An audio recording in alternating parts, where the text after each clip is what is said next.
In the heart of South Asia, a silent crisis unfolds as Afghan refugees, particularly the Shia Hazara community, face overwhelming challenges while being pushed out by Pakistan. Some have had to return to live or die under the Taliban. Others wait endlessly for visa approval from other countries. They have a peaceful life. Meet dentist Dr. Aisha Hussain, Nadia, an 18-year-old student, a refugee activist Zahra, and 13-year-old Asima, who share their stories of displacement, struggle, and shattered dreams.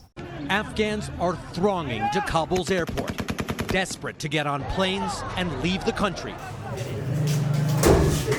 2 years since she came to Pakistan, Dr. Aisha Hussain is jobless and depressed, having been confined indoors. She remembers the time when things were looking up for her. I hope that when I start my clinic, that I hope that after some months I should pass an exam and I should study my master degree, or I should be a specialist in one of the field of dentistry. And I had lots of hope for my kids. I wanted to register him in a good school with good opportunities, with high levels of education. Just I'm in home. I cannot do anything because we are not allowed. We don't have any document. Even we want to go any hospital, they are asking us for a visa or for an ID card. We cannot even show them that. And I cannot do anything here. Yeah, I'm for 2 years that I'm mostly I'm depressed here because I'm in home. In Afghanistan, I was working outside in the clinic, hospitals, university. I was working with the women, and here I'm at home. My children are at home. My first son, he is 9 years old. And now I cannot send him to school. Deprived of basic rights and documentation, she lives in constant fear of being deported. They were scared of the Taliban in Afghanistan. Here, they are afraid of the police. We applied for visa, but we are waiting for a visa, and Pakistan does not allow us to live here. Every day the police are coming outdoors, and we don't have peace here also, because we are in fear of when the police come and arrest us. The police are coming and asking us for home agreement, for visas, for passport, and we don't have that. Dr. Aisha is like many others, but the difference is she's from the Shia Hazara community, and so her issues are inevitably doubled. Afghanistan's Hazara people live in constant fear of being targeted by militants because of their faith. They are a Shia minority in Sunni majority Afghanistan. The Taliban problem is with the Hazara, Shia, educated women, human rights defenders, and who worked with the ex-government. Every day the civil activities were disappearing. Mercilessly. After 1 month, after 2 weeks, we became aware that they are taken by the Taliban, they are murdered. Because of that, we escaped Afghanistan, we fled Afghanistan and came here. If I go back, the same situation will be repeated on me or the others women like me. The Hazaras face more problems than other Afghans. Keeping a low profile in Pakistan is a challenge when they are unable to stay invisible. Refugee activist Zahra says sometimes their features are a giveaway and they are apprehended easily by the police. As you can tell, our face is very different than other people inside our country or here inside Pakistan. We are very easily recognizable by the people. That's the main thing that put us in a phase of discrimination and harassment by the locals, unfortunately, and by the police. And this is very sad because when we came here, the behavior of Pakistani locals were different. But after the announcements, we see the attitudes changed. The house owners like dare to come to the door and asking for extra money. Like many of our houses, we pay fivefold of the rent that we were paying before November. So it's very sad that this recent announcement changed the behavior of local people toward us as well. Her entire life, Zara has lived as a refugee. She was born a refugee in Iran, and today again, she has become a refugee. It's 2 years that, almost 2 years that we applied for US visa through some charity organization inside USA. And recently we received a letter from USCIS and they requested us to give some evidence that our life is in danger.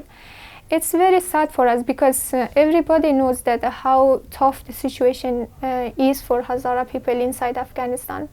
And we went through massacres, discriminations, and ethnic cleansing for decades inside Afghanistan. And they can also see that how our life are miserable here when you do not have any documentation.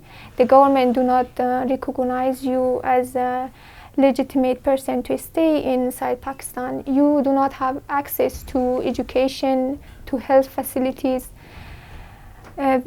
to employment.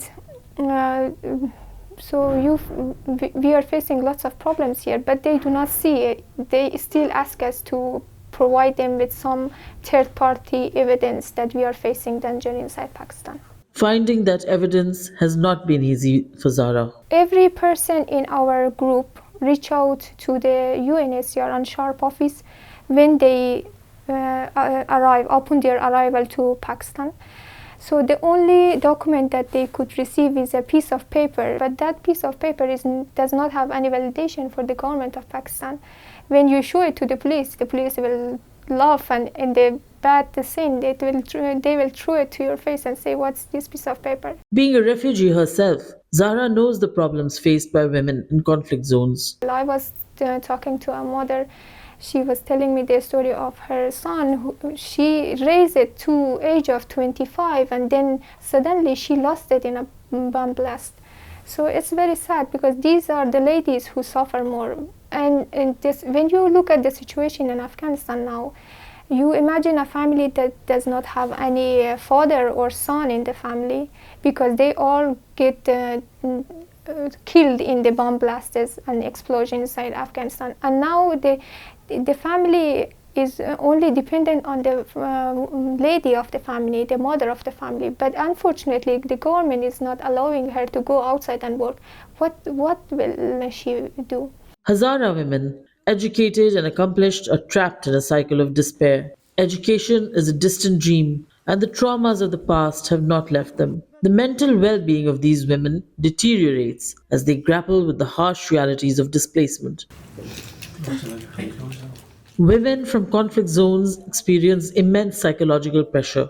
Even as they struggle to cope with their circumstances, those women who have tried to seek refuge in Pakistan are still affected by past threats and traumas. قبل از اینکه طالبان بیایم ما در افغانستان فعال جامعه مدنی بودیم، فعال حقوق زن بودیم، بسته کشور را کنترل کنه. فعلا خانه نشین شدم.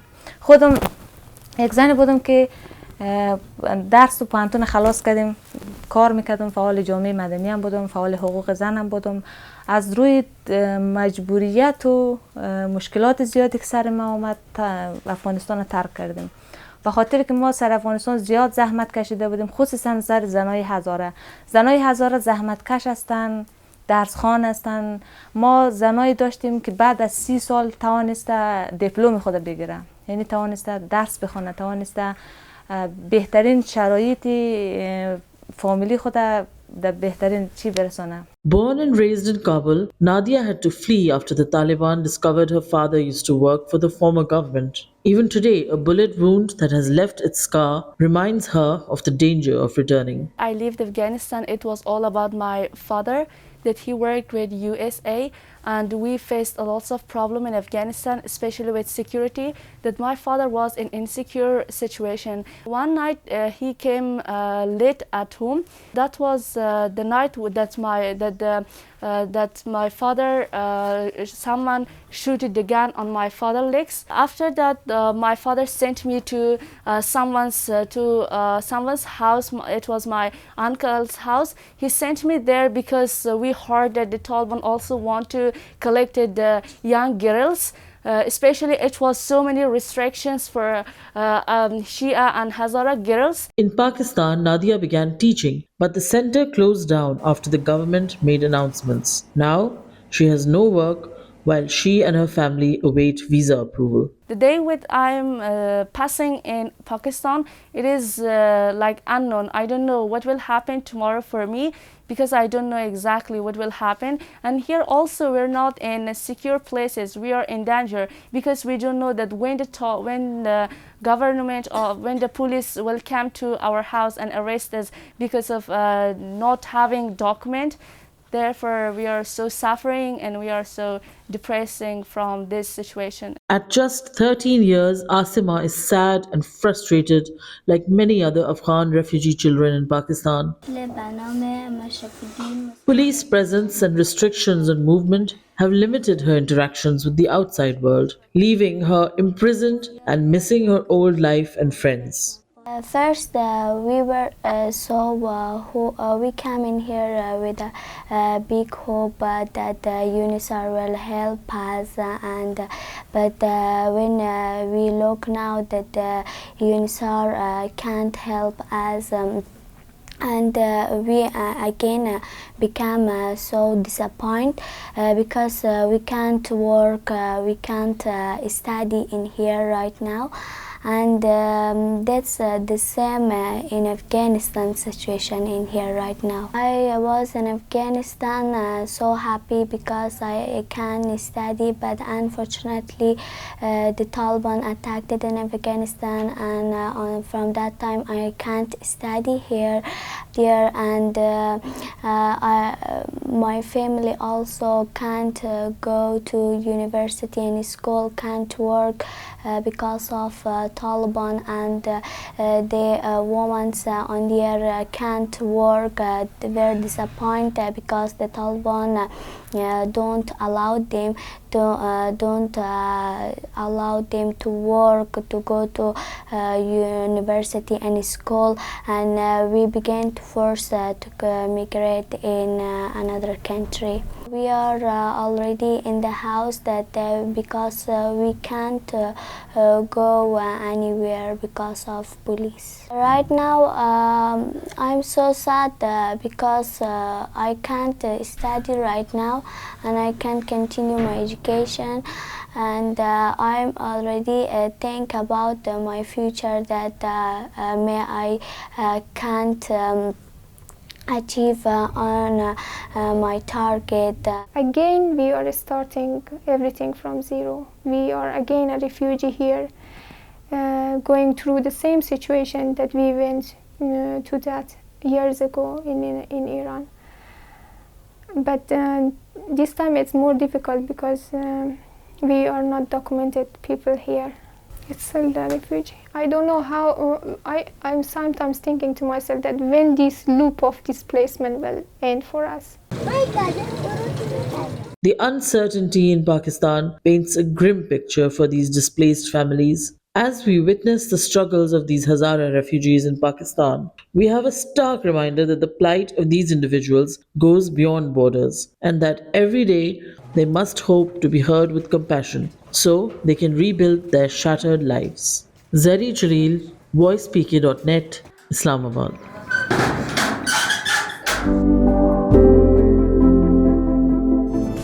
आपकी खबर, आपकी आवाज़, voicepkdotnet